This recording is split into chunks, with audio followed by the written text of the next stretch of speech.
Topic number two, we are doing a college basketball lie detector test. I think not Greg, myself, Dion, you know that a lot of coaches, a lot of players, shit, even you and I sometimes on this podcast when we don't even try to.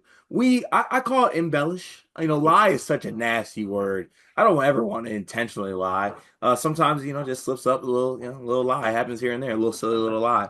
But what I want to do is I have five things here, and I basically want to determine if these things are a lie or a fact by who is saying them. Sound good? Yeah. Also, as someone that stretches the truth, this is going to be very easy. How many phrases do you think we could come up with that define a word other than lie? We have embellish, we have stretch the truth. Anything else? Exaggerate, Exactly. A big time exaggerator, massive exaggerator. massive exaggerator. There was a small contingent, and when I say small, it was like three people who referred to me as big exaggeration in college for like 2 weeks. It really died out quick once they figured out that big exaggeration was a very, very long name that they couldn't get with. But we'll move on here. The first one. Mark Pope says if Otega Owe returns, he is SEC Player of the Year. Is this a truth or a lie? Yeah, I don't think that's crazy. I think that's true. Okay, so you got to go through some of the SEC teams here because I do think this is true. I think that he would be the preseason favorite. I think he'd be a preseason favorite for first team All American. I think that Kentucky has a chance to be one of the better teams in the SEC. Best player on the best team in the SEC, like that leads the SEC Player of the Year. Um, I guess I'm trying to think if there would be even a challenger. Obviously, there's some good players in the SEC, so there'd be some challengers. But I think Mark Pope is telling the truth. Do you think Mark Pope can lie? Oh yeah, he does it all the time. See, I thought he was incapable of lying. No, what did he say? What did he say? He said something last offseason where I was like, yeah, it's just a lie. Well, he also like let's just be very clear. Like he lied to a Caden Lewis for 6 months. He embellished. Excuse me, he exaggerated a Caden Lewis's role on the roster to a Caden Lewis for about 6 months. Yeah, It was the play the whole time. He's built the best possible roster he can, but I do think Mark Pope is the type of guy who will stretch the truth for his guys, and I think that's why people love him. yeah, I think it's fair to say too. All right, so we have one truth so far. Off to a good start, coaches, by telling the truth. Two, Painter says every Purdue player could have gotten more elsewhere. Um, I mean, maybe. I don't know if I would admit that if I was paying. So I'm not trying to say that Paint is for sure lying, but I guess I'm playing like a semantics game here. I don't think every Purdue player could have gotten more elsewhere. Like I think that Braden would have gotten more elsewhere. I think that even TKR could have broke the bank, got somewhere more elsewhere. The Fletcher thing, I think, is goes back and forth on how much people would actually pay him, given what school he's at. But overall, he is telling the truth for the most part. So I'm gonna go ahead and lean and say truth. I'm not gonna go too critical of it. I mean this respectfully, and I have a Purdue future, so I do have to draw my line in the sand this year a little bit, and I got to be on one side. I watched Lamar Wilkerson get three M's. Brett Fletch would have got a lot. Lamar Wilkerson is better than Fletch. No, Yes. no, Yes, he is. no. Fletcher Lawyer had a month where he didn't make a three and was shooting 40% from three still that year.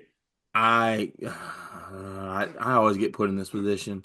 Um, they would be better if they had Lamar Wilkerson over Fletch. I'll tell you that right now. No, no.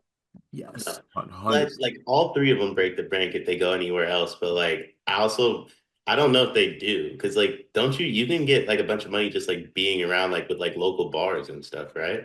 Yeah, 100. Yeah, I mean like local West Lafayette Subaru dealers and things like that. They could definitely get some money. I was gonna say like Purdue loves Purdue so much that I don't even know if they get more money going elsewhere just from like all the other stuff. Maybe more money up front, but I'm sure if Yeah, Braden asked like a local politician for $10 million, he would get it. that'd be crazy. Just pull to the governor like I need an M. Honestly, that's probably the play with Braden though. Like long term, he's like never gonna. He'll be good for life at Purdue, and maybe it costs him, let's say, like a mil or something in NIL, but like he'll recoup that with much more and be looked at a certain way.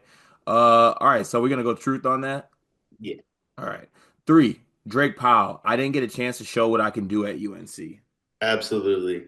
Absolutely. This is I don't even know the other ones on the list, and I know this is the most true statement. I also do want to preface North Carolina fans, I got a bad rap with y'all. It's not y'all fault. There isn't a school Drake Powell could have went to where he got to show what everything he can do. It's because he has an NBA game. I think Andrew Wiggins at Kansas when I see Drake Powell, and maybe that's not the best comparison for Drake from an NBA terms, but his game is too up and down. It's too tempo based. He needs more space than he's going to get in college basketball to show what he can do. So I'm gonna say that this is a lie. I'm gonna say this is a lie for this reason. Drake Powell tries to come across as this guy who did not play. And yes, I know his role wasn't what he wanted, and yes, I know that that is part of it. But the notion that he didn't get a chance. When I say a chance, I say minutes. He played 26 minutes a game. Like, and he comes across like he played 10. Now, the role part of it, yes, you can make an argument on that. And I'm always the first to say that I'm siding with somebody else over Hubert Davis. But I'm gonna go ahead and say that this one is a lie. Say this one is a lie you had a chance to do. You just, for one reason or another, you could not show it. Let's see, two more here. Ace Bailey says, I have no weaknesses and I have more than two strengths. Yeah, that's a lot. That's a lie. That's a That's a lot. lie. You do have weaknesses. That's a play that might be the biggest lie on here. Everyone has weaknesses. I'm not sure he has two strengths. I mean, athleticism and shooting. Is he that athletic? Yeah, he is crazy athletic. I want at the NBA level, he's crazy athletic. Yeah, sure. Like, what's his NBA athleticism comp?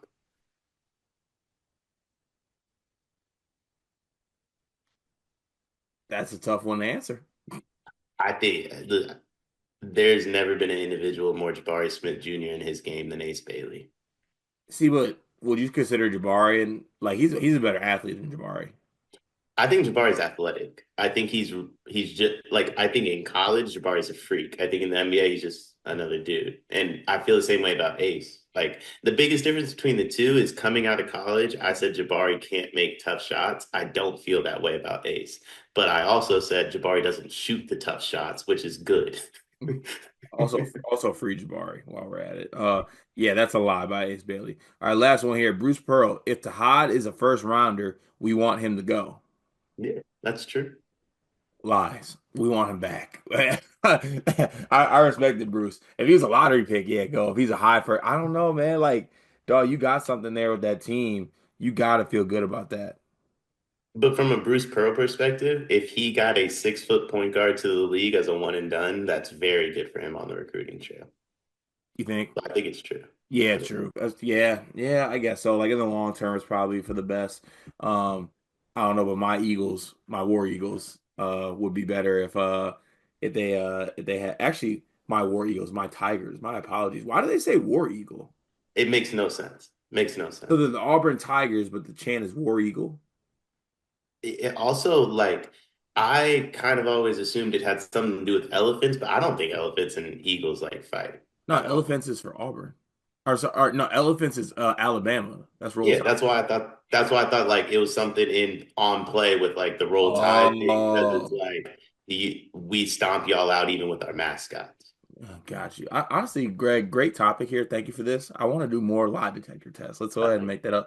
And also, I never want to be hooked up to one. Let's move on.